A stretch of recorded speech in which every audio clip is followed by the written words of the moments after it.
I said in introducing Remy that there was he was one of a small group of key allies and instigators who have got INGSA from an idea in Peter's head to the network that we see before us now.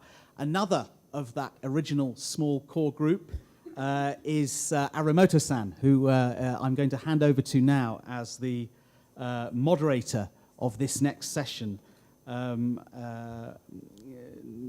Arimoto has been a huge ally to us and, of course, stood up at the very end of the first INGSA meeting in Auckland and said bravely, and he may well have at various points regretted the rashness and speed with which he said it, but said that Japan would be happy to host the INGSA summit in 4 years' time. So we're hugely grateful to Arimoto-san and all his colleagues, of course. It's a pleasure now to hand over to him to moderate this session, which is going to be on science advice at multiple levels. So this builds very nicely on the account from Quebec that we've just heard from Remy. Together with Arimoto-san on this panel, we have 5 fantastic perspectives from around the world. We have Alex Harris, who has just recently, so recently in fact that I don't think I've yet met Alex, but has just taken over as head of global policy for the Wellcome Trust. Hamid Zakri, known I'm sure to many of you, until recently the chief scientific advisor to the Prime Minister of Malaysia, former chair of IPBES, and another very significant player and supporter and advocate for INGSA from the start. Michael Halpern, Deputy Director of the Center for Science and Democracy at the Union of Concerned Scientists in Washington. Carla-Leanne Washbourne, Lecturer in Environmental Science and Policy at UCL. And finally, Kerry Albright, the Chief for Research Facilitation and Knowledge Management at UNICEF. So a fantastic panel. Please, if those speakers could come and join us, and I'll hand over now to Arimoto-san.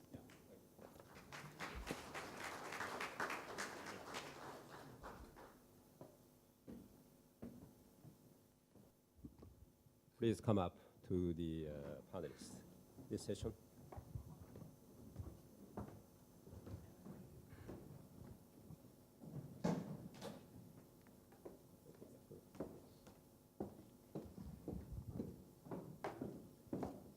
So this time, one of the panelists, the Kerry Albright, I got a mail last midnight. She got ill at the hotel. Therefore, she cannot join this session. Yeah, I'm very concerned.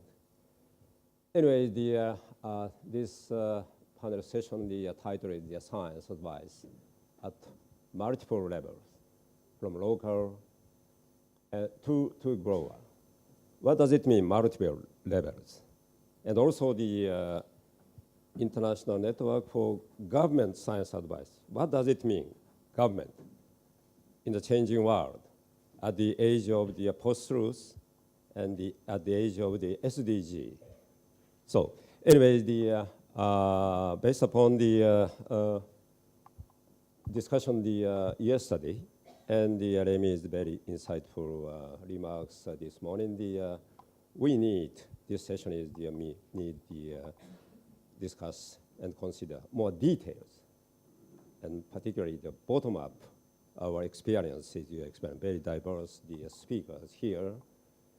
So, okay, of course, you know very well, he is the Zakri, former chief science advisor to the Prime Minister, Malaysia, and you are the Alex from the Wellcome Trust, very exciting, the big foundation and the think tank, and also sorry, this is the first time. Michelle, yeah, yes, Center for the Science and Diplomacy, Union of Concerned Scientists. Now you are facing the very difficulties. Mm-hmm. It depends upon this afternoon's result of elections. Okay, so the next fantastic, Carla. Okay, yeah. She is, of course, from the University College of London, and also he joining now the very unique United Nations very unique programs. Urban Observatory. Okay, so anyway, so at first I show you the two slides. I'm thinking the frame to be discussed. Okay, so just 3 years ago, United Nations General Assembly decided unanimously, of course, the SDGs 2030 agenda. In parallel, United Nations published first edition of the Global Sustainable Development Report, 2015 editions. So at the first chapter, that is a very priority chapter. So United Nations international politics show us its very important point is the interface, strengthen science, policy interface. Left-hand side science and right-hand side policy. So to achieve the SDGs using the scientific knowledge, of course. So next slide. Okay. I'm going to show you just a snapshot of the structure of the science policy interface boundaries.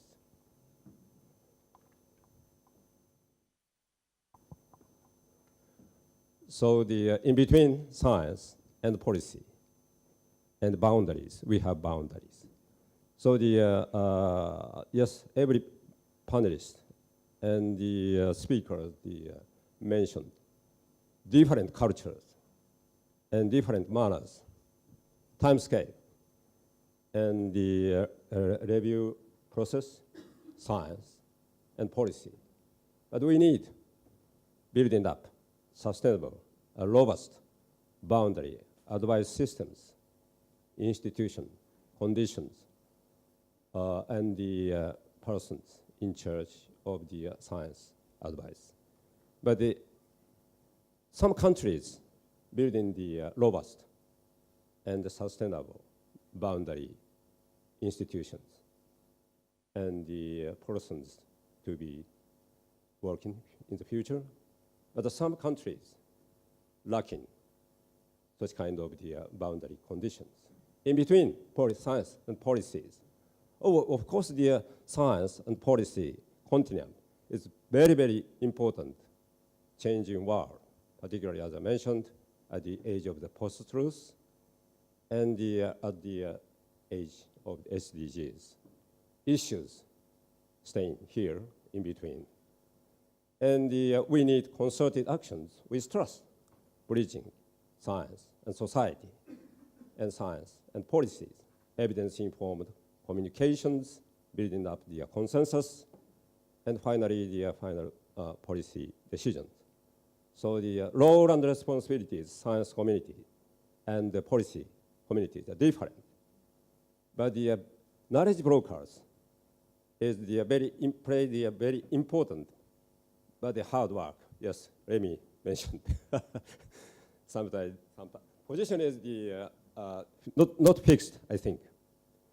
Change depend upon the subject. And of course, their space is local and national, regional, global. So they come back again, the government role and responsibilities and the structure is changing. And we need to pay attention to the local levels, national levels, and regional level, and global level. Particularly the no one behind. People is important dimension. Okay, so I little bit show you my framework.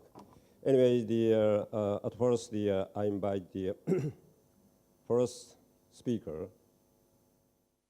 This time is I invite Alex. You, please.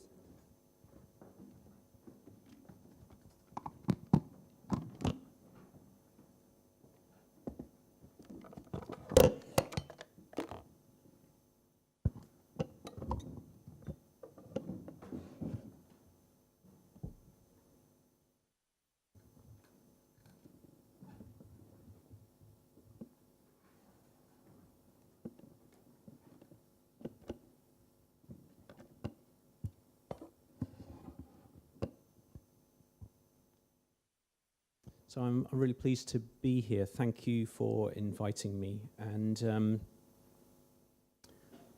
as Wellcome, speaking on behalf of Wellcome, we're really pleased to be one of a number of supporters of INGSA as well. So we provide financial support, and it's great to be here and see some of the value that you all are deriving from meeting together and sharing ideas and talking about some of the challenges and opportunities.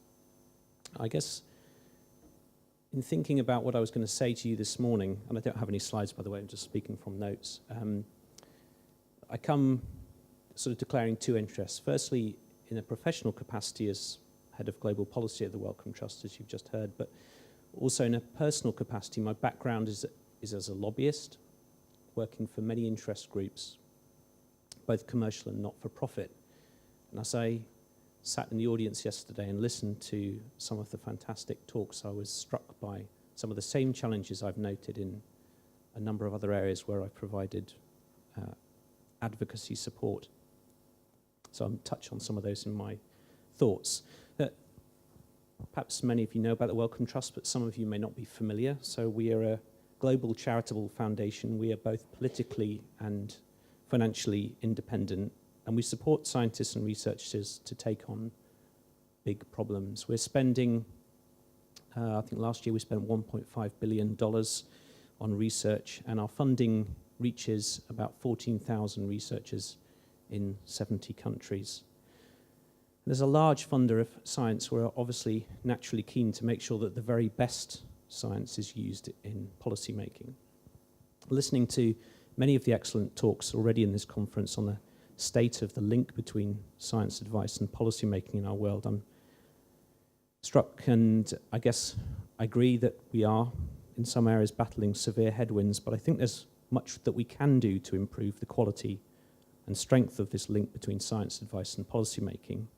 And the Sustainable Development Goals provides an excellent opportunity to focus our work, a chance to address some of the challenges at local, regional, and global levels. So I'd like to keep my brief contribution practical, speaking very much as a funder who has an interest in seeing the best science being taken up. I'd like to suggest 5 conditions which I think need to be present for the link from evidence to policy to thrive. These are all areas where Wellcome is investing money and efforts, and we're joining with many others in the science community and beyond to see what change we can bring. So those 5 conditions are access to knowledge, shifting the center of gravity in research, priority setting from the bottom up, equipping scientists to engage policymakers, and taking a multidisciplinary approach. It sounds obvious, but we have to do all that we can to ensure that research findings are freely available and shared widely at the time of publication. Wellcome has felt strongly for a long time that this can only happen through open access, and maybe one or two of you might have heard that we announced on Monday this week that we've joined Coalition S, along with the Gates Foundation, to make full and immediate open access to research publications a reality. We openly invite other research funders to join us in Coalition S. There's much useful evidence that could be used to build effective plans to tackle SDGs, but the access to that evidence is fragmented, or there's simply very low awareness of the research. So I want to finish each of my 5 points, I guess, with a question to the audience, which is, in your roles, what else could you do to make knowledge easier to access and to understand? My second point is to say that we believe at Wellcome that a stronger link between evidence and policy, particularly in low and middle income countries, will come when we enable the research to happen locally.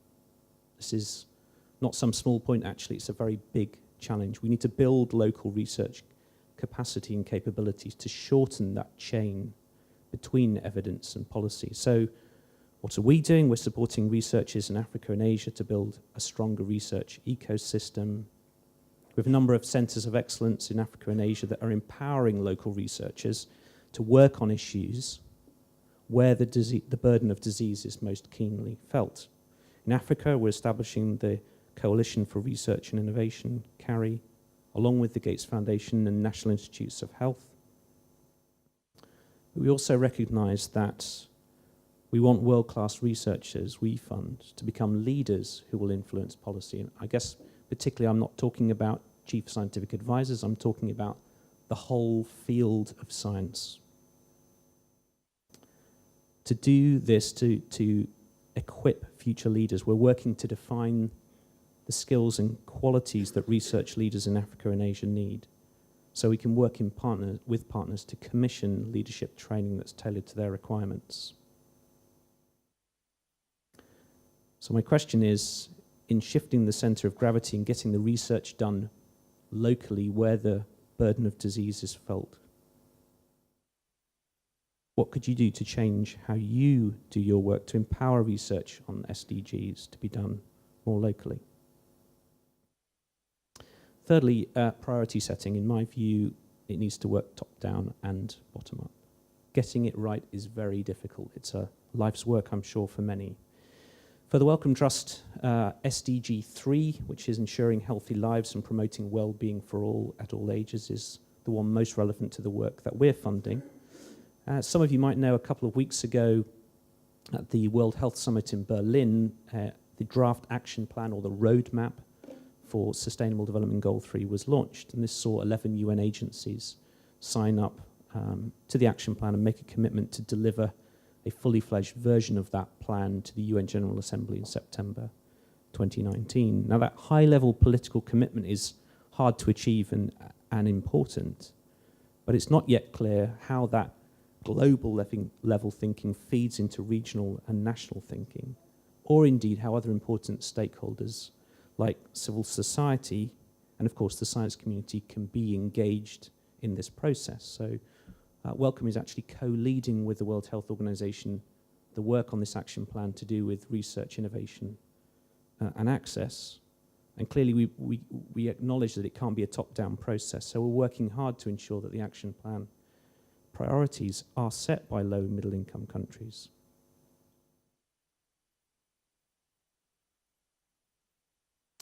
Fourthly, equipping scientists to engage policymakers.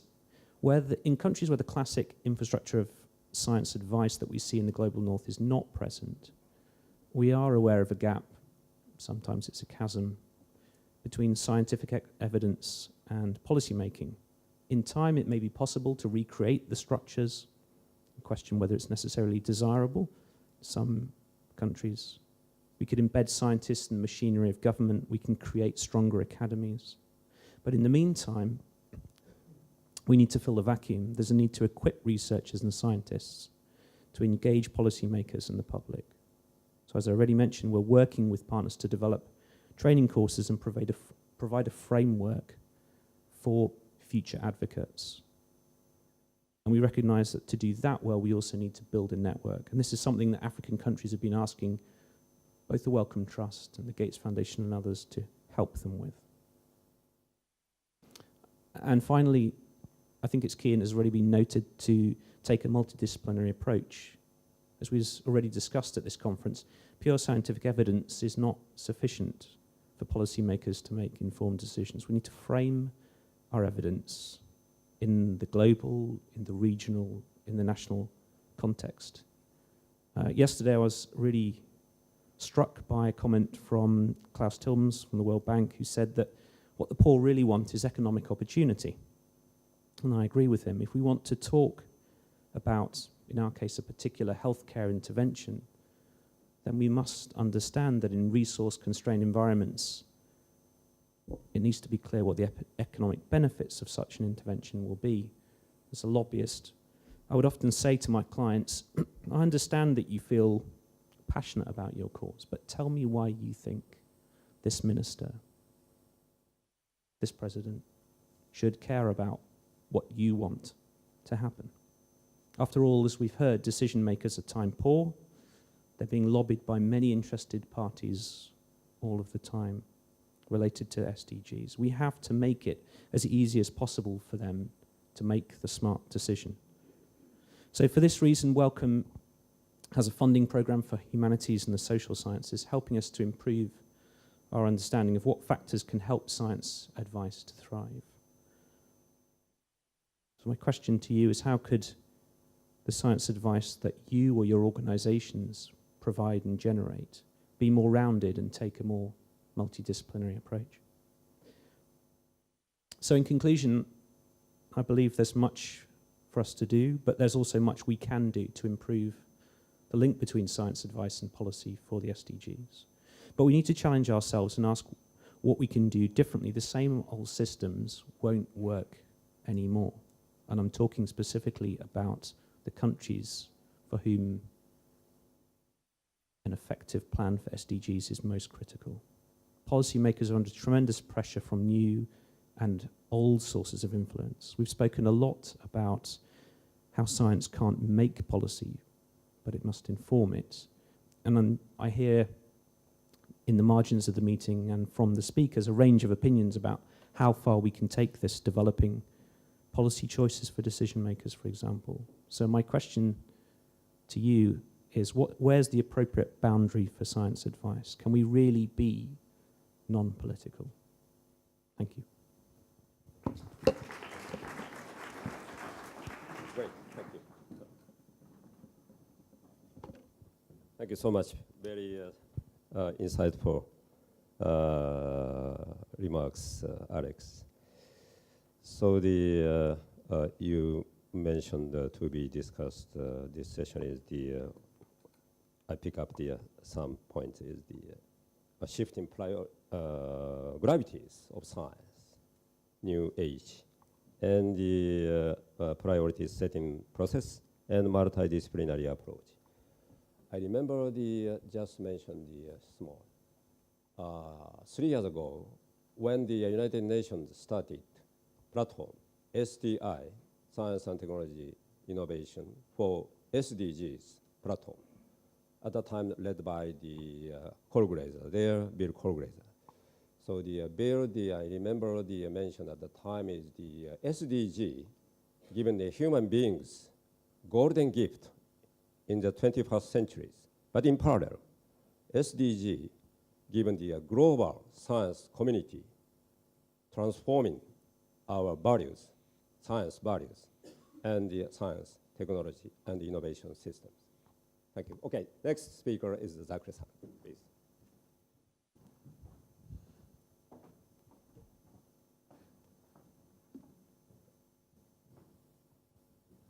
Thank you, Chair. I am really delighted to be here. I'm also very pleased that the INGSA, of which I'm also a founding member, I'm still able to come and participate. Ladies and gentlemen, my 12-minute talk would be based on my experience in the different levels of science advice. I'm a former science advisor to the Prime Minister of Malaysia, so I'm out of government, but I'll be speaking from my personal experience over a period of 4 decades. From a junior scientific and technical advisor in my country's delegation in the negotiation of the CBD to head of delegation of meetings of the treaties. I was also involved leading several platforms at the international levels. For example, co-chairing the Millennium Ecosystem Assessment, founding chair of the Intergovernmental Panel of Science Policy Advice on Biodiversity and Ecosystem Services, IPBES, the less known sister of the IPCC. I'm also involved with the Secretary General Scientific Advisory Board. Those are at the international levels, but nationally, I'm also involved in a number of key initiatives like formulating the first national policy on biological diversity. And over the last 8 years, until May this year, I was the science advisor to the Prime Minister of Malaysia. So, having been in those areas, you would have thought I'm full of confidence and hope that I've done something or the world has moved. But the more I'm involved with all these processes, the less I know. And I'm quite pessimistic of the future, and I'll tell you why. These are some of those processes that have been going on in many places, really. It's about science diplomacy, and also heading the IPBES, which is really trying to articulate the scientific concerns on biodiversity loss to the policymakers so that they can be inspired to take the right strategies, programs, and processes. And it's taken you everywhere. But that is so much of the action. But let's take a look at one of the issues which you have discussed yesterday, and that is about the Sustainable Development Goals, which has a long history, which started in 1987 with the Brundtland Commission, a number of global meetings, which include the Earth Summit, in which 3 treaties were signed: the climate change, the biodiversity, and the Convention to Combat Desertification. All this, and right to the 2015 Agenda 2030. But the question for us, ladies and gentlemen, would be, how would we translate this global aspiration at the local, national, and regional levels? So at the end of the day, notwithstanding all the big talks that we are involved in, the proof of the pudding is trying to realize action at the local, national, and regional levels. Let me give 2 examples. Malaysia, during the Earth Summit, commit to have a forest cover of at least 50% of its land area. And the latest figure by the FAO 3 years ago, it stands at 67.6%. The forest has been growing. It's fantastic, right? We are so proud of it. But if you look at it on a micro level, if you live like I do in my country, there are many occasions where from a pristine forest, we have gone to this and to that, to this moonscape barren land. This is what's happening at the local level. So the policies developed at the global level doesn't really translate to the place where it matters most, because there's a breakdown in governance, there's corruption, there's a lot of deviation from what it should be done. Second example, ladies and gentlemen, the transboundary haze pollution. And during this haze season, usually in September, October, this is the kind of landscape that we have. This is seen on 29 September 2006. The Kuala Lumpur Tower in the background was barely visible. Now, there was an agreement at the ASEAN level to combat this haze, which was the result of massive land clearing in the region. In 22, the ASEAN countries signed a legally binding agreement, but the treaty was only ratified, I think, when the last country signed in 2014. There itself, you see the gap of science and policy. There's a lot of horse trading.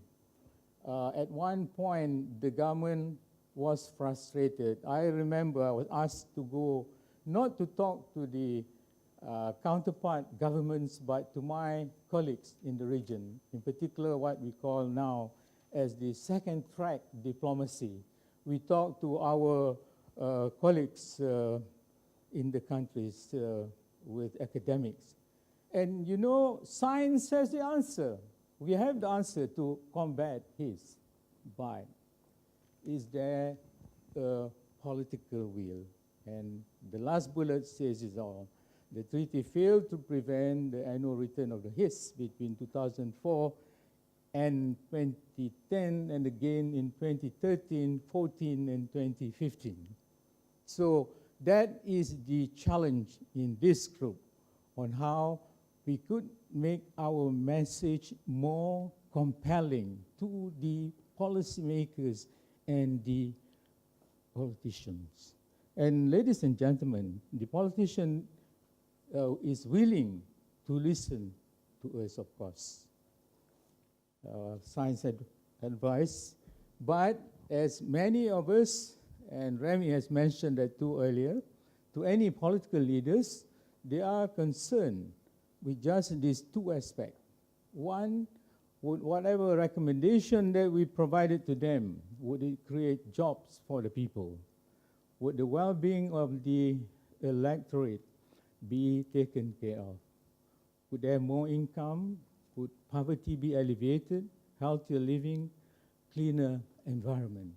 So the leave message is quite simple, you know, on the surface, but how do you convince them?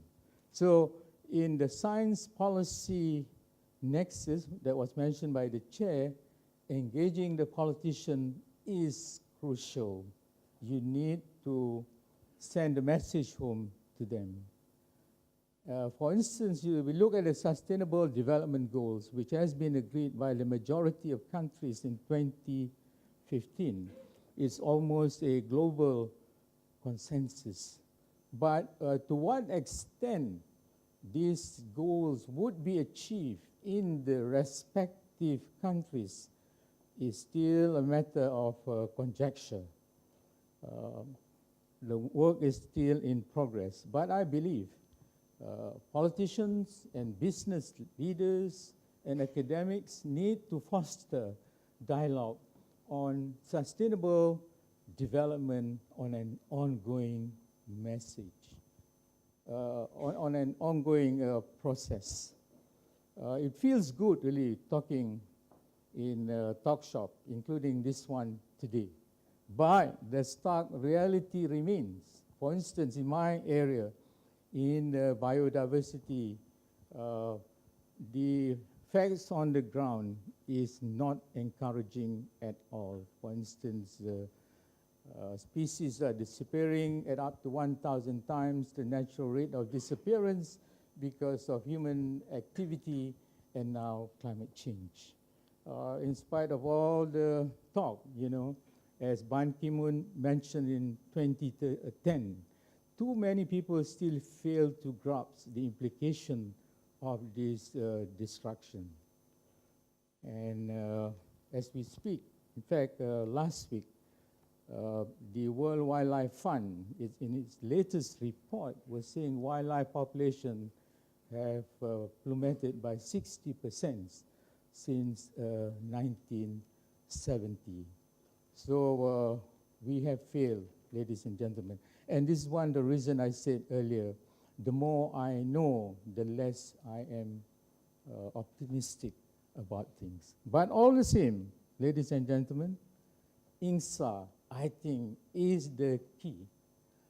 We need to carry on engaging our scientific colleagues, but also engaging the business leaders and the politicians. And finally, I think, at least for me, we've been our hope on the youth. So I'm so delighted to see quite a number of the delegates to this meeting is made up of the youth worldwide. You are the future.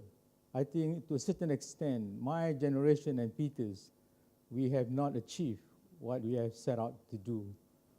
So as the French lieutenant in the movie Casablanca said, here's looking at you, King. Thank you very much.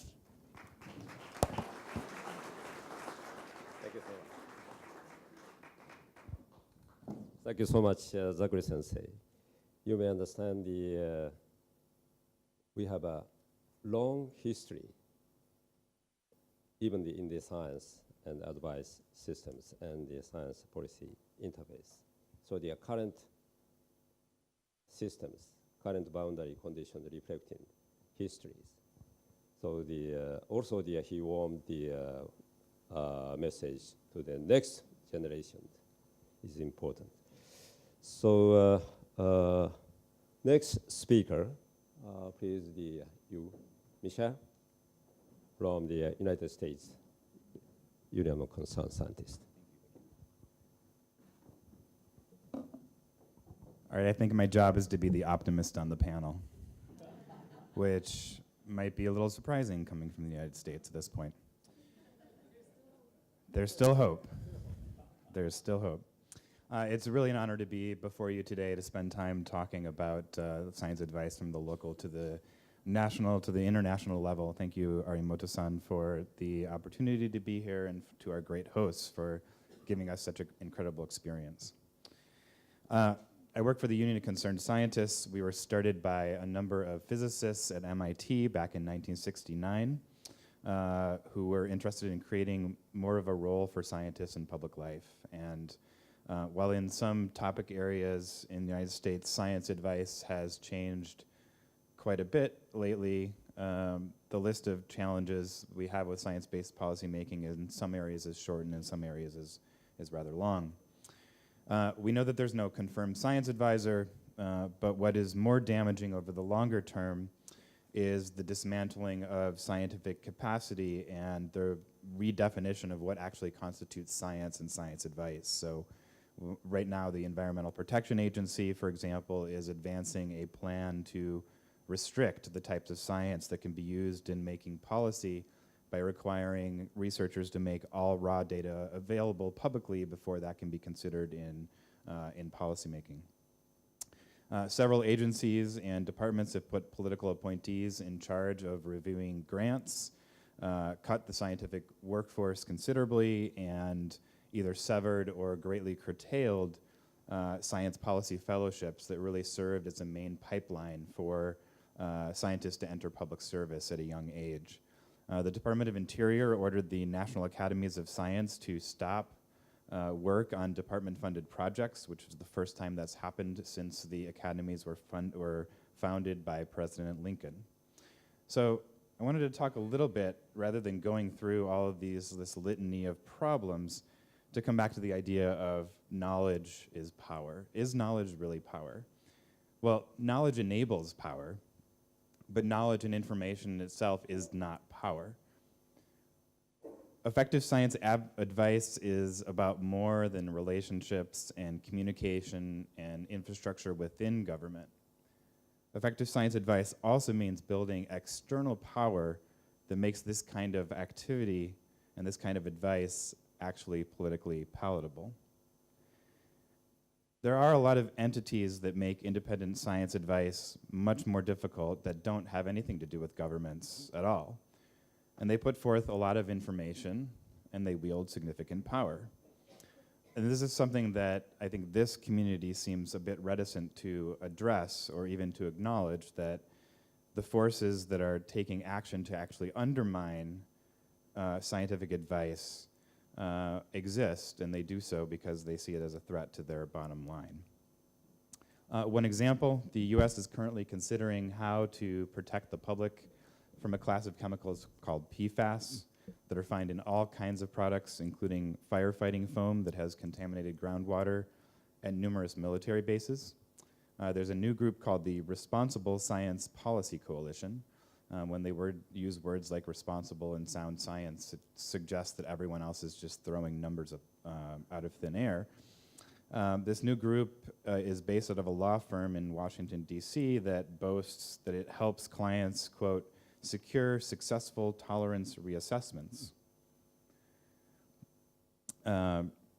cities and states are, are really looking for, a lot of help in determining what are safe levels of these chemicals so that they can set specific standards that are protective of their populations. Now, this organization, the Responsible Science Policy Coalition, has been making the rounds in congressional offices and state capitals to offer their services, and these are really tobacco industry tactics. Now, I know that people within government can't easily comment on the role that these actors play in subverting science advice, but we have to recognize that this is one reason why science advice is too often disregarded.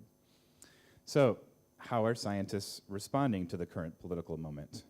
There's been a lot of talk about what the success of the March for Science was. Was it helpful or not? And to me, the main success and the main shift that it created was that for so long, mainstream scientists were debating whether to engage in science policy decisions. And that discussion has changed to how to engage. And that's a fundamental change, a fundamental shift in how scientists view their role in society. So let's talk about some of the creative ways that that engagement is happening.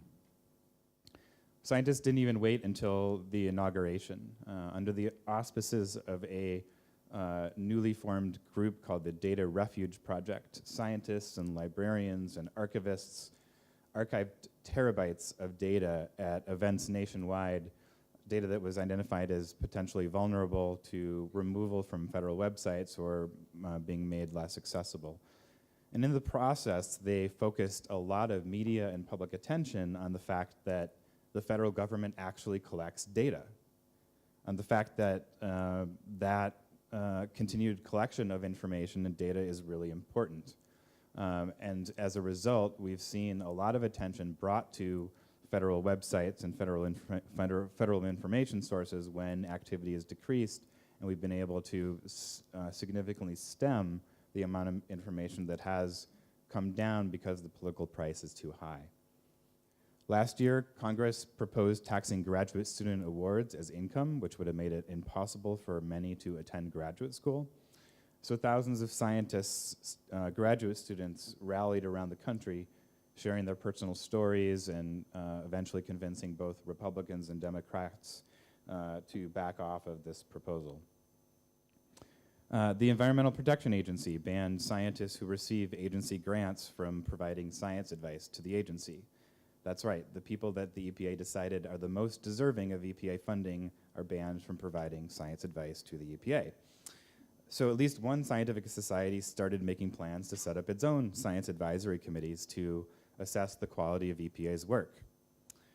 2 weeks ago, the EPA disbanded 2 panels that evaluate whether the agency's work on ozone and particulate matter standards are scientifically justifiable. So experts in those areas are now considering their options about how to weigh in on the standards that are developed. Scientists are showing up in record numbers to provide meaningful input into policy proposals, including my colleague Gretchen Goldman, who brought her 1-month-old baby along to testify. The EPA wanted to frame its policy to restrict scientific input at the agency as a transparency proposal by giving you all of the raw data, as if that helps people evaluate policy. The universal and vocal opposition from the mainstream science community ensured that they were not successful in doing so. There are scores, really, of groups that have sprung up all over the United States over the past 2 years on campuses and in communities all around the country.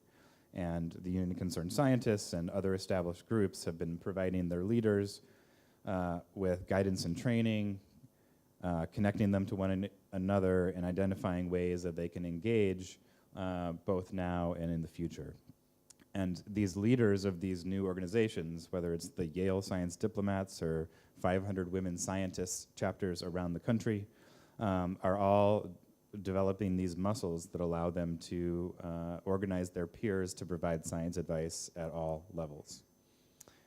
This is really organizing the infrastructure of the future, because what we do when there is a lot of attention being paid to threats to science, when that threat level is heightened, is to build connections and take advantage of that energy and pull it into a system, an ecosystem to both insulate us from the worst effects of the strongman rule that we're experiencing today, and make us more resilient in the future so that when we do have a chance to rebuild the institutions, we're fully ready, and so that there's a web of different organizations and entities around the country that are more able to absorb different types of attacks and different types of threats.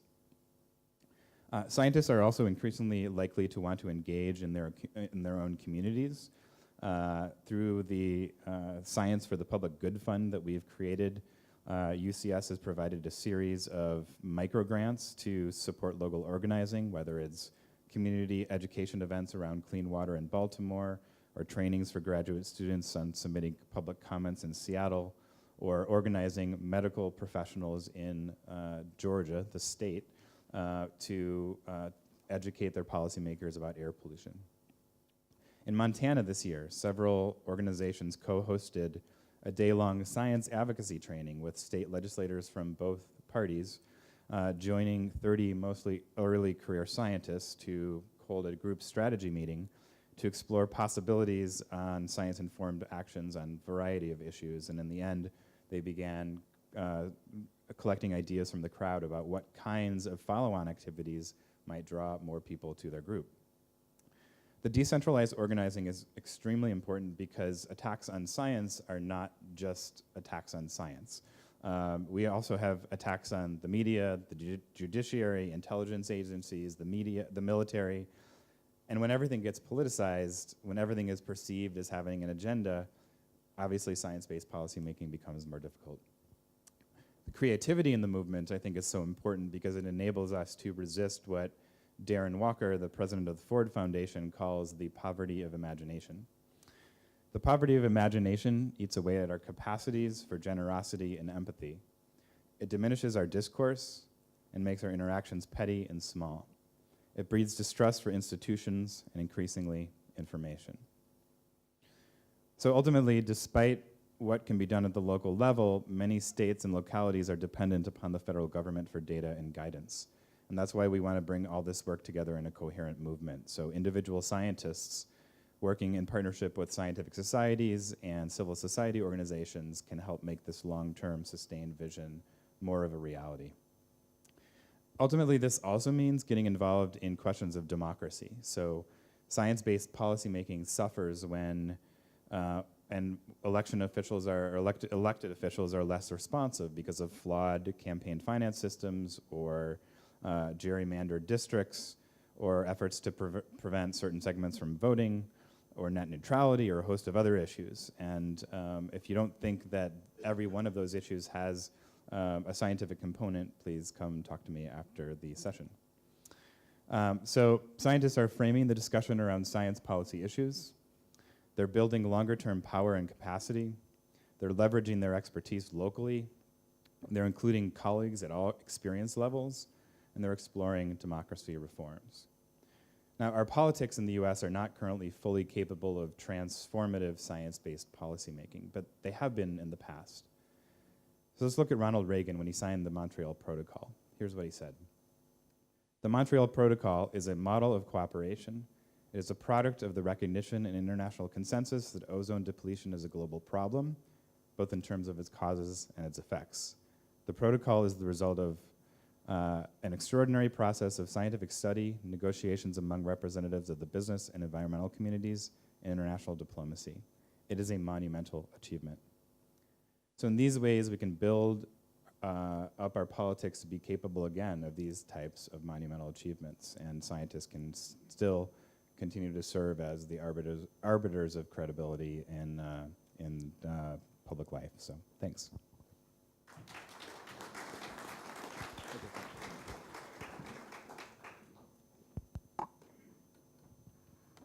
Thank you so much, Michael. You show us the real situation of the science and policy interface under the current administrations. Okay, we continue the discussion, some points. Okay, with the next, Carla.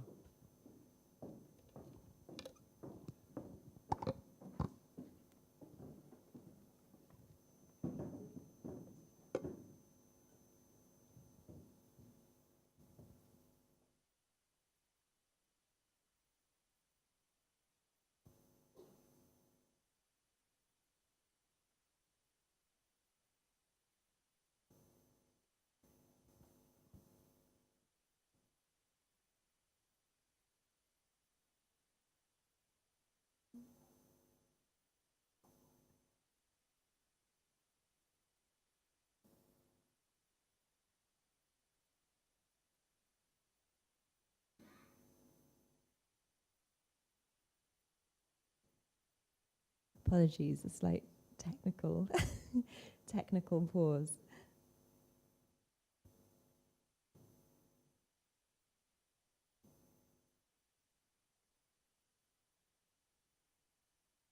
I will quickly introduce myself while we get started, because I can definitely tell you that part before the slides go up. So I'm Carla Washbourne. I'm from the Department of Science, Technology, Engineering and Public Policy at University College London, which is an interesting space. I'm happy to speak with anybody after the session about that in particular. It's a very interdisciplinary working environment. So I am originally an earth scientist, and the examples that I'm hoping to run through in a moment give you just a few examples, I suppose, of where an earth scientist has found themselves at this science policy interface, the things that I've been able to be involved in at these various levels, from very, very local to global. And any moment now, I will have some background.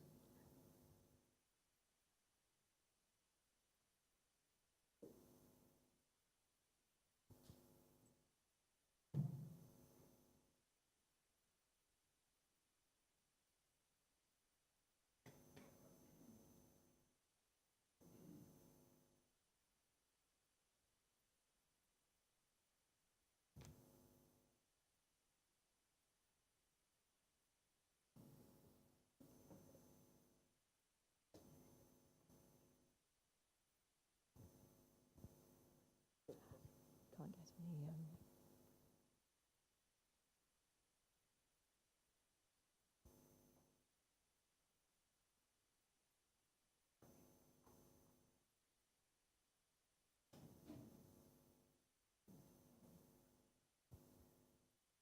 Apologies, I haven't prepared any filler material for this eventuality. So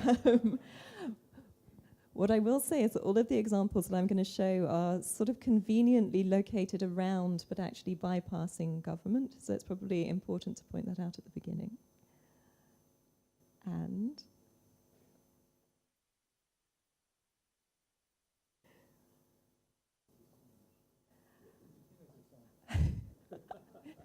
does anybody know any jokes? Yeah.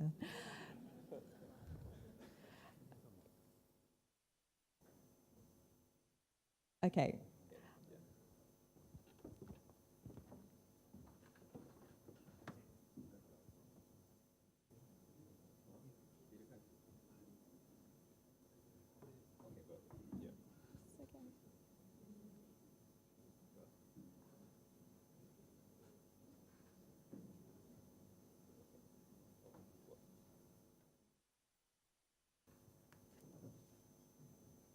Okay, I can see it.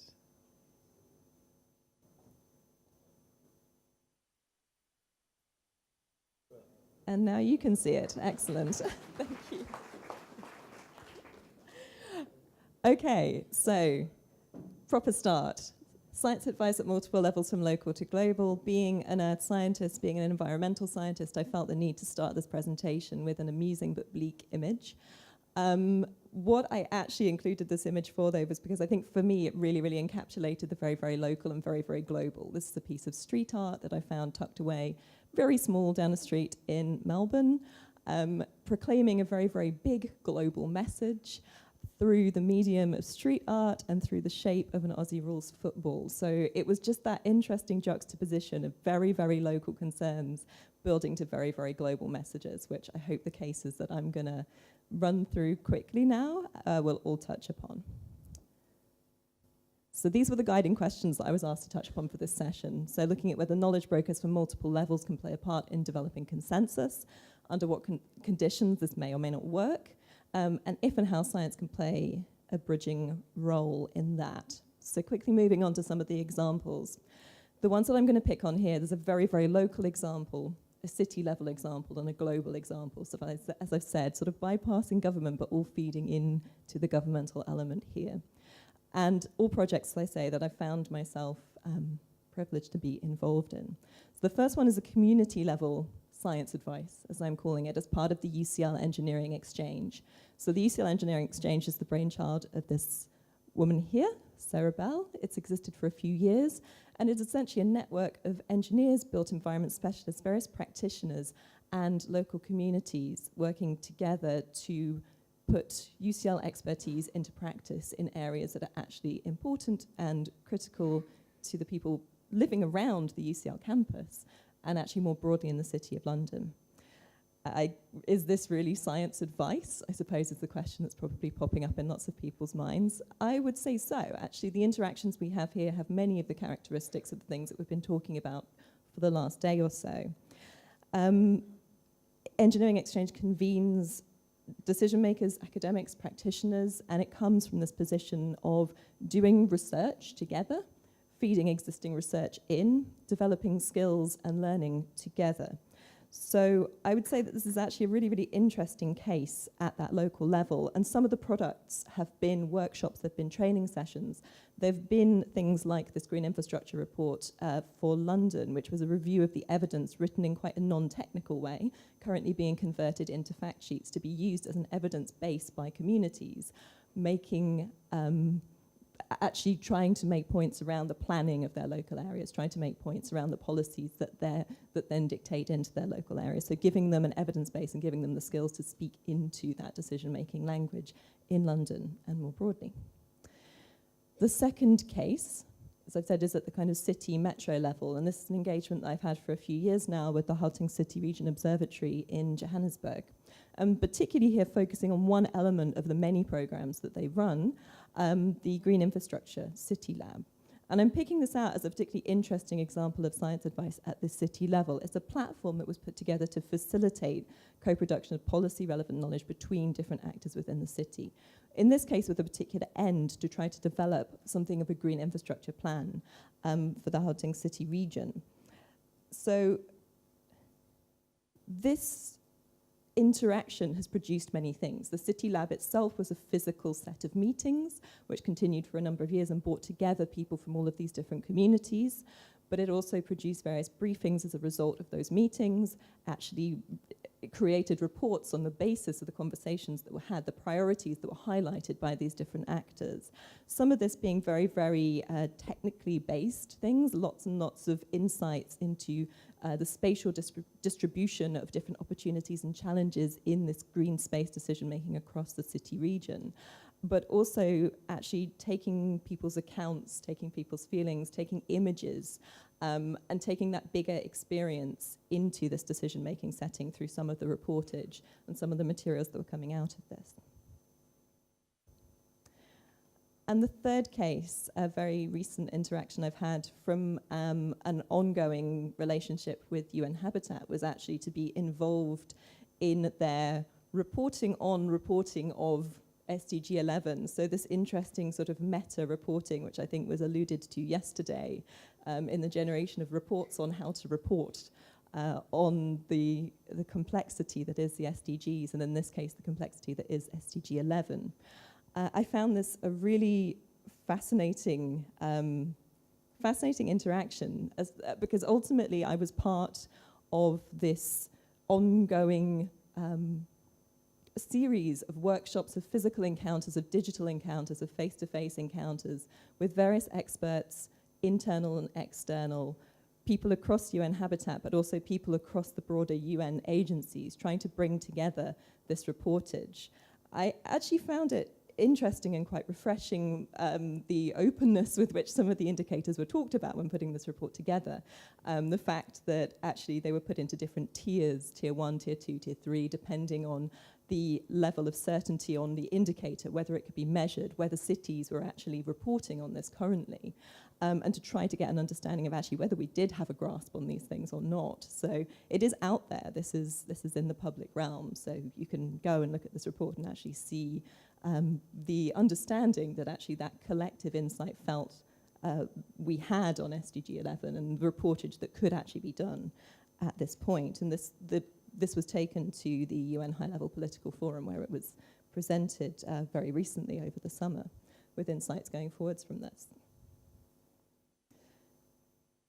The second question that I was asked to address, under which conditions does this work or not work? So a few things here will be relatively general, and a few things here we have certainly heard before. So part of this is needing to recognize that science advice will tend to be complex. It will tend to act across different actors and boundaries, and we'll have to probably accept that there will be some challenges there, that it will be complex, and that we'll have to work with a range of familiar and unfamiliar stakeholders. This has very much been my experience moving into this space. That to have any large-scale impact, communication really needs to be in all dimensions, and it's important to have coordination vertically and horizontally across this, which is easier said than done, as demonstrated by this image here. So it is helpful to match at least some of the priorities. Obviously, we don't all agree all of the time, but actually I think some of the really, really important things that have come out of these examples and have come out of many of the conversations from the last few days is there has to be something, there has to be some kind of orientation that we can match some of the priorities together to actually move forwards and get people around the table in any of these formats, from local to global. And the awareness of the need for democratic space for local actors, not just to be present, not just to be consulted, but to be included within these processes. But some of the things which I think are perhaps less frequently stated and perhaps more experiential coming out of these is that actually a lot of this is based on more interpersonal and less tangible things like the development of respect and understanding, things like the visible and ongoing inclusion of people within conversations, not just to be a single consultation, but to understand actually where that consultation has gone, where your input has gone, if and why it has or hasn't been used. That information is openly shared, as has been highlighted by a number of our speakers sitting on this stage already, and that very effective partnerships and networks are nurtured, built, developed, and looked after for the long term. And really that there is some responsibility, some ownership for the process, and particularly some ownership of corresponding across these different levels, because otherwise we can create excellent things at all of these points that just do not speak into one another. We don't know what good work is happening at the local level that could then be fed up, that could then be replicated, or at least understood and known at these other levels. So very swiftly, as I finish, can science play a bridging role? I could not find a science bridge, but this is the mathematical bridge in Cambridge, so I hope you'll forgive me. And this has already been mentioned, actually, conveniently in this session, so I'm not going to go into huge detail about this. This is a good old quote here. But I think actually one of the interesting things is all of the cases I've spoken about are to some extent boundary organizations working between different bases of knowledge. And I think actually what they've been effective in doing in very different ways is to bridge the conversation by having these sorts of actions. So firstly, I've put here kind of provocation to action. So really bringing science into these interactions to provide materials which provoke real-world action by highlighting, say, unknown issues. So the current work on air pollution in London that's come out of the Engineering Exchange is a very good example of this. It's something which has been highlighted to people, it's now in their minds, and it's something which is really moving forward in a very active way.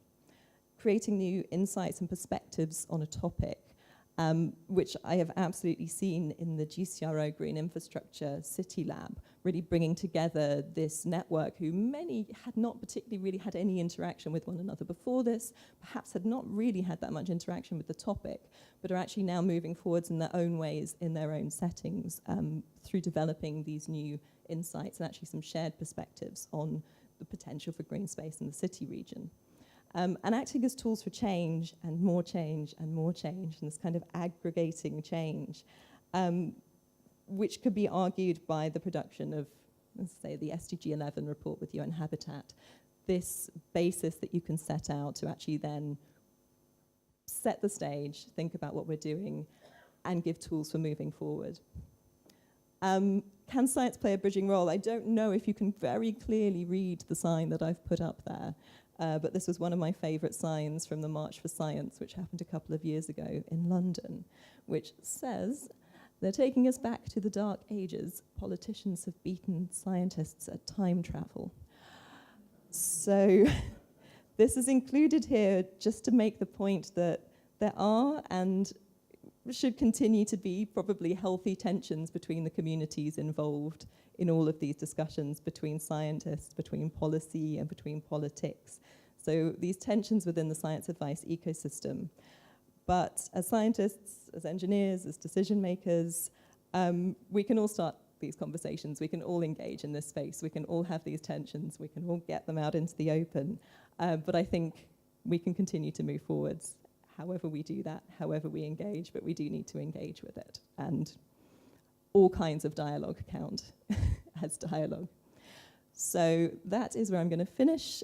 I have put all of my contact details here, but you are very welcome to catch me. I'm here for the rest of the conference as well. I'm very happy to speak about any of what I've just covered. Thanks.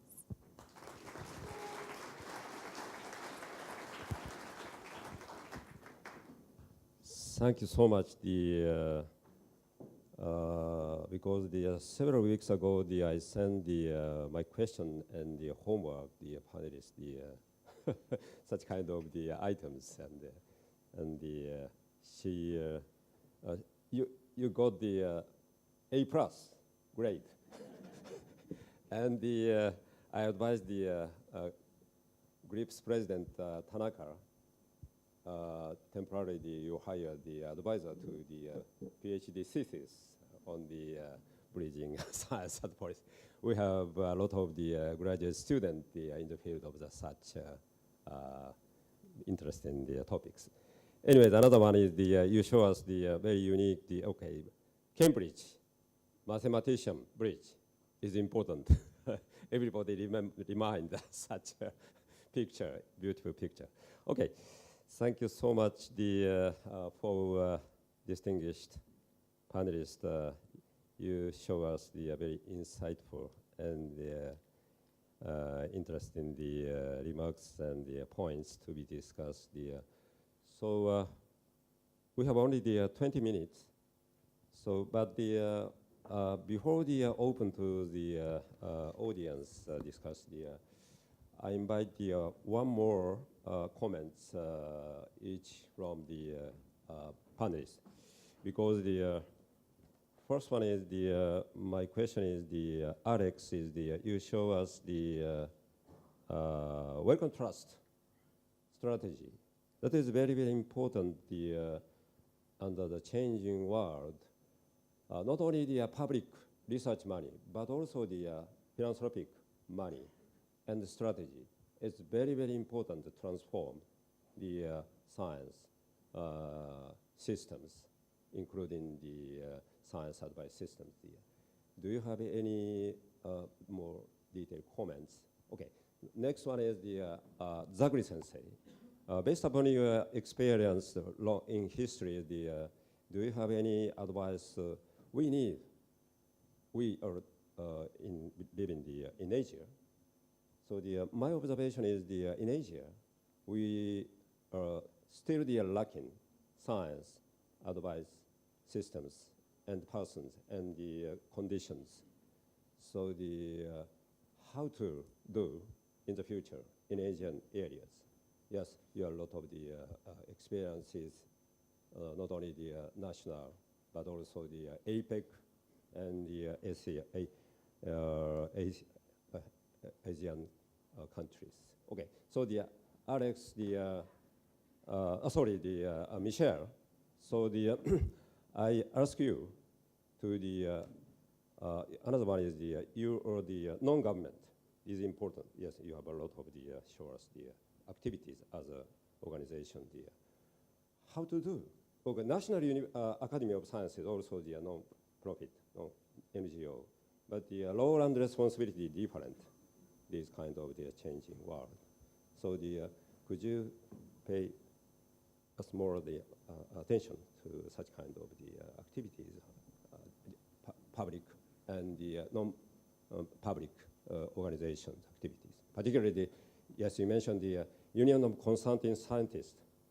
You remember almost 70 or 60 years ago, Hans Bethe or other distinguished physicists in the United States established such kind of very unique organizations.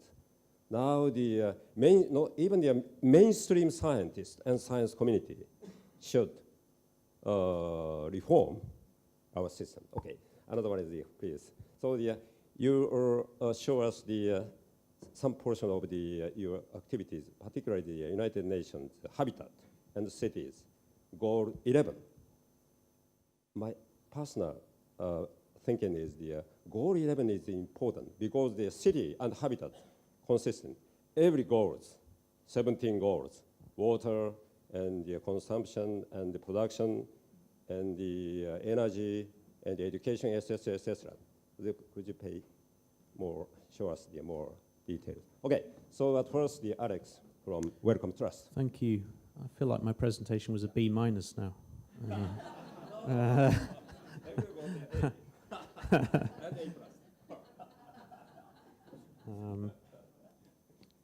Be reluctant, no. So I mentioned, and I don't necessarily like to mention it, but I think it's helpful to understand the quantum of kind of how much money we are investing annually, which at the moment it sits around kind of $1.5 billion. And there's a very live discussion happening inside the Wellcome Trust at the moment about how we can kind of evidence the impact of that investment. And traditionally, the idea is that you fund science for science's sake. Great discoveries will happen if you're patient enough. We live in a world where patience is in short supply, it would appear. And we know that there are many barriers in place sort of downstream of the investments that we typically make in basic discovery research and some in translation. And these have sometimes been termed the valley of death. But I actually I've come to think that there's a second valley of death that's less talked about, which at Wellcome we call research uptake, which is even if we clear all the barriers to enable basic research to move through the innovation chain and translate into an intervention that can reach somebody and change their life, that can only happen if the evidence from those research outputs is used in policy making.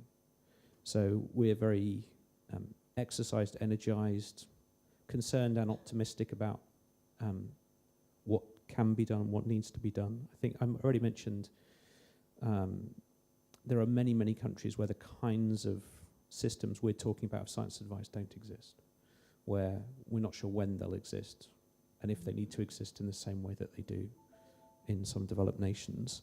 But we think that the answer is to be found firmly in young leaders and in equipping those young leaders to be advocates. And I think there is something in was already mentioned about combating the other pressures, whether it's enormous pressure from certain parts of the public now through social media or in other ways where policymakers are subject to a number of different factors which we need to acknowledge and we need to address them.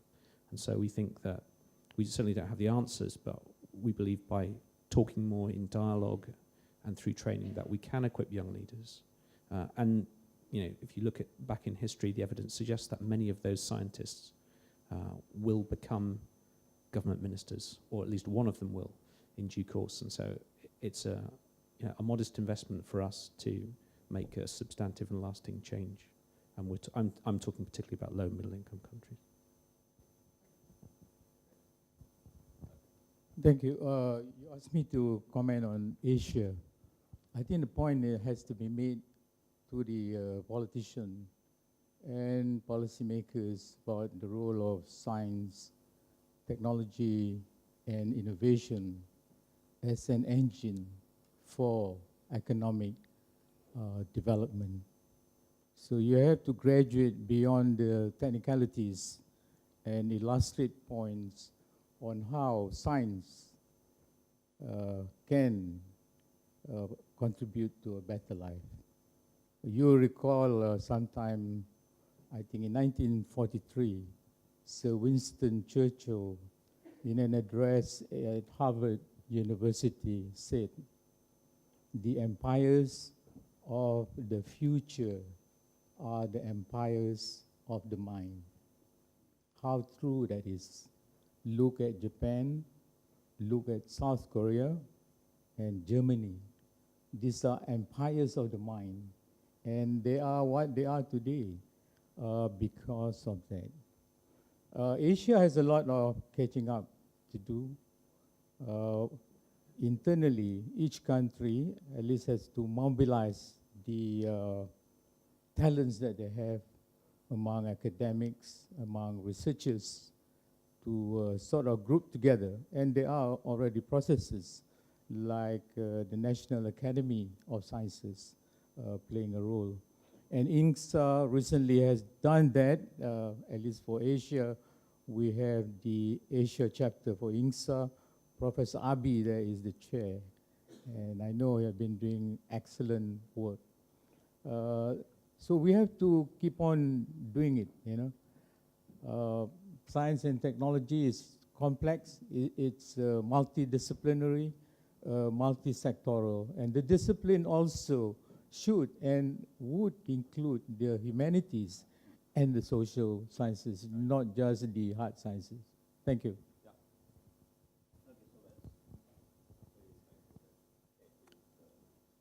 Thank you. So in terms of what other organizations are doing, I think every organization needs to find its advocacy comfort zone and fill that accordingly. The National Academies in particular, they did comment when they were issued the stop work order on a couple of different grants. They also are willing to comment on proposals, regulatory proposals, when they're asked in a bipartisan fashion. So they received a letter from a couple of representatives to comment on the proposal to restrict the use of science at EPA, and then were able to move forward in doing so because of that bipartisan request. I think a lot of scientific societies in the US are dipping their toes into the waters and trying to figure out what their advocacy space is. The organizations that do it well are groups like the American Geophysical Union, which has a thriving Earth Exchange, a really unique and innovative program where geoscientists get paired up with communities to help them solve problems in a co-production kind of way, and it's a really great work. But I think one of the problems that we face is that we don't even agree on what words mean and what terms mean. So what is politics? And I think Alex brought up earlier, can science advice really be non-political? Well, one of the definitions of politics is the total the total of all human relations. And so everything is politics. Politics is about allocation of resources and about who gets to make decisions in any type of environment, in any type of space. And so if we can come to agreement and assessment on shared language about what is advocacy, what is politics, I think we're going to create a lot more clarity for organizations to be able to find their space, and for scientists to feel more comfortable in identifying what kind of role they can play in public life. And then also just making sure that scientists are equipped to deal with the scrutiny that they face in participating in public life. One thing I've worked on a lot recently is open records requests that are sent to university scientists to intimidate them and distract them from their work. So lots of work to be done in all those spaces. Okay, thank you so much. So next, particularly he mentioned everything politicized these days, and how to keep the science independent and the integrity and the qualities to be continued. Okay, next, Carla, please.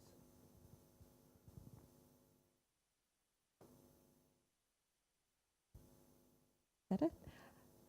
So just briefly, yes, it is, SDG 11 was a particularly fascinating one to focus on, because I think across the period that these interactions were happening, building up to this report that was generated, actually it was completely impossible to escape these intersections between what we were discussing and actually defining where this report ended. So the very practical consideration that the brief had been a report on SDG 11, but actually to not acknowledge and include the intersections with the other SDGs within that was completely impossible. Obviously there's that very practical element that cities are and will increasingly be the places that the vast majority of us will be born, live, love, work, eat, drink, and live out our lives, that actually it means that all of the SDGs relating to all of these areas are intrinsically linked into that urban space. A couple of things that I'll point out just in relation to what I've said is actually I found this very fascinating, reflecting back down that chain of the examples that I gave, that actually this was hugely dependent on getting information from cities to be able to make any helpful reportage on, but actually to get to that point that you were finding out the really detailed things about cities that would feed up to that is quite a challenging process. I think if you want to hear more about this from me, probably just join the parallel session in about half an hour, because I'll be speaking about it again. Okay, continue. So we move to the next session is the open discussion. Is the okay. So I invite the first 3 questions from floor. Correct. Okay. So the first one and next one, Maruko, and the third one. Yeah. Okay. So the next round is I particularly invite the young students and researchers. Okay. So first.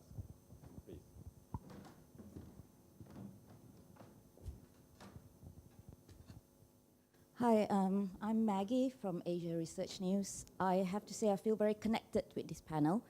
Selamat pagi, Prof. Zakri. I'm from Malaysia, and I've worked with Wellcome Trust. I live in the US now, and I live near the Mathematical Bridge, and I'm a scientist by training. My question is this.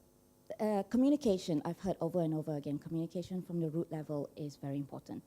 And there's a lot of scientists working on the local level doing very clever stuff with very little funding. 15 years ago, I set up Asia Research News because I wanted to communicate research from Asia to their global world.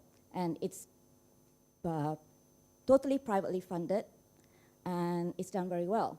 But as a medium business, our company can only work in countries that can afford to pay. So there's a lot of really good researchers, really good research that we can't communicate, we can't get out because we can't afford to give it for free, and they can't afford to pay us. So how there's a lot of the SDG goals is going to affect a lot of these countries, and a lot of these people are working on solutions. So how would we get this communication, how this information out?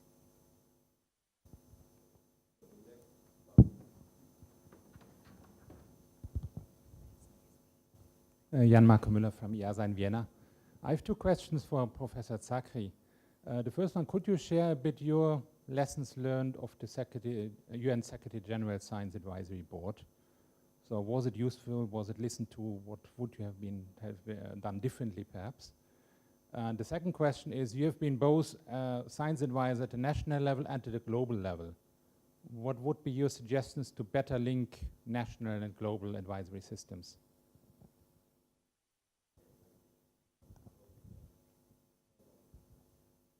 I'm Pearl Dykstra, one of the chief science advisors for the European Commission. I have a question for Carla. It was an awkward start of your presentation, but the presentation was brilliant. You work in a specific department, a department that's very policy oriented, and you are a geographer. And as Michael said, somehow there's a lot of co-production in the area of geosciences. So somehow there's a selection into the kind of scientists possibly that are in your department or that do a lot of co-production. But I'm wondering to what extent your department also offers incentives to your scientists to engage in policy advising or in co-creation. And are there any lessons that you see in your department that might be applicable to other departments and other fields? Think of economists or think of people in the arts. What can we learn from your department?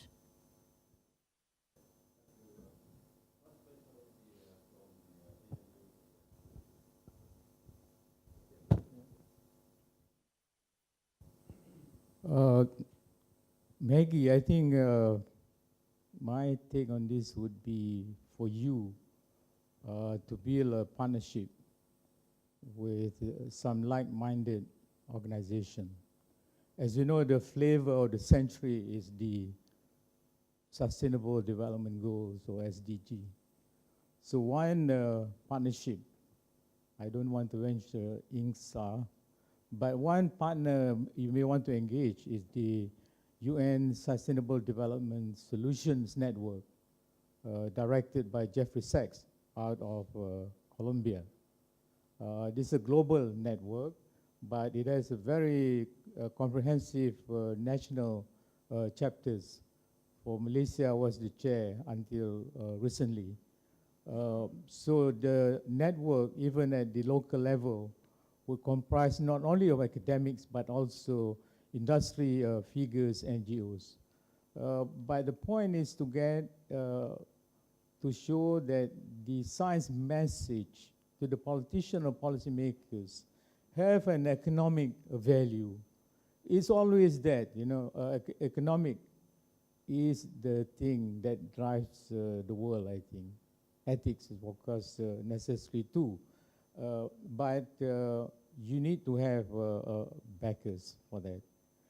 To Marco, the two questions, lessons learned. Again, I think is the message. If you may know a lot about the science, you are the experts. You may even be Nobel laureates, you know. But if you can articulate the message, the game is over. A very simple example is the role of the IPCC. All it needs are some pictures of ice melting at the polar region and polar bears trying to survive, and have some celebrities like Al Gore to be your friend, and you'll get there. But the linkage, Marco, I think is very necessary for the UN Scientific Advisory Board. As a former member, it could have done a lot, but it has made some inroads. But the Scientific Advisory Board doesn't report to the United Nations. It reports directly to Ban Ki-moon. Ban Ki-moon is our voice. It has pros and cons. Number one, we are shielded from the direct criticism, but it has also its strength, you know, because our message get fed into the minds of the Secretary General. But again, I think the networking, the bridge here is important. I kept coming back to INGSA, Peter, because I think our network has a big role to play. What it needs to have is more profile, more credibility, more legitimacy, and more buy-in. The three factors apply to all. Credibility, which is given by our work as scientists. Legitimacy is the linkage with the political masters, and the relevance, the salience of the issue at hand. Thank you. So do you? Yes, go ahead. Sorry, I was just going to add, I think, so your question was around funding to enable you to do more of what you're doing in the places which need it most, if I've understood it. Yeah.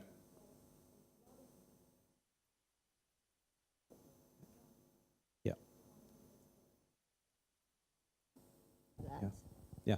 Okay, so I guess I was just going to just add one thing, which is that there's a lot of, admittedly, it's just thinking at this point, hopefully, which will turn into action about financing for SDGs, where there's a sense that we've framed the SDGs, the countries are all in agreement.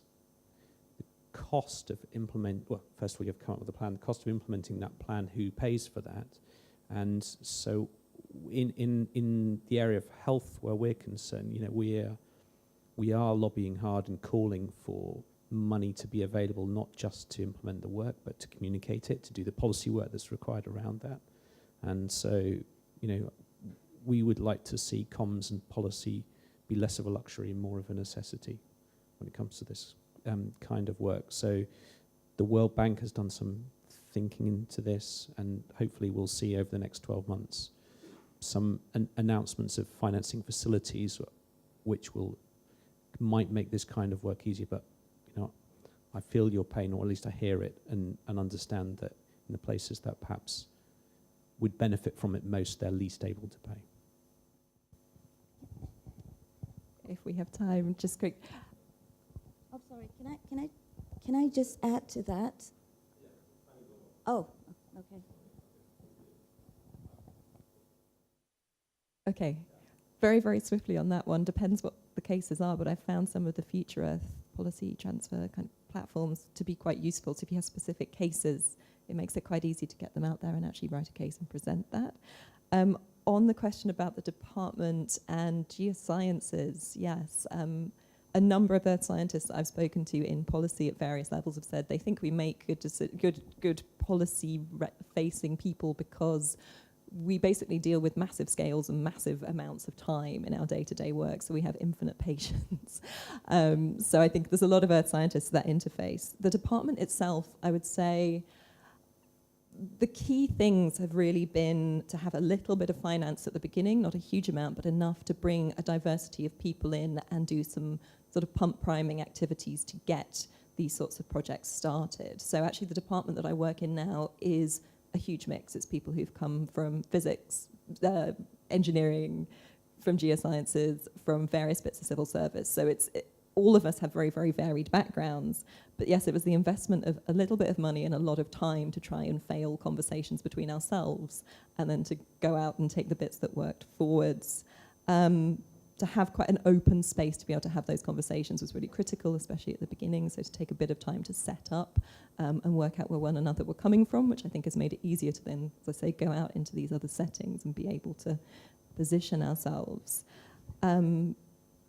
But yeah, I think most critically to have sort of the support and collegiality around us as well, and to be able to integrate policy engagement as something that has impact and recognize that within academia has actually been the biggest challenge.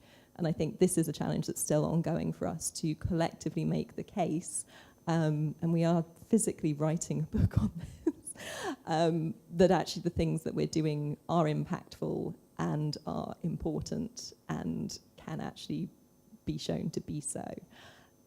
And I think that's one role that INGSA can play in developing ground rules around common expectations for universities, for scholars, for others, around resources, around when to use university affiliations, when not to, autonomy, how to deal with internal politics, those kinds of things. So more guidance and clarity would be great.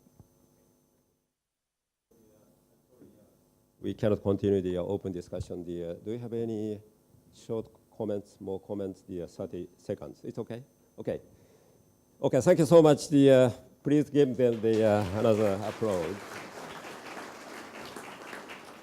And Zakri-san response, yesterday the Helen Clark and Peter Gluckman talked here about how to redesign global science advice systems, United Nations advice systems. That is very, very important future items. So anyway, the INGSA is now spreading and connecting very individual separated organizations and the ISC and the academies and the government advice systems. So please pay attention and continue discussion of the national and global science and policy interface. Thank you so much.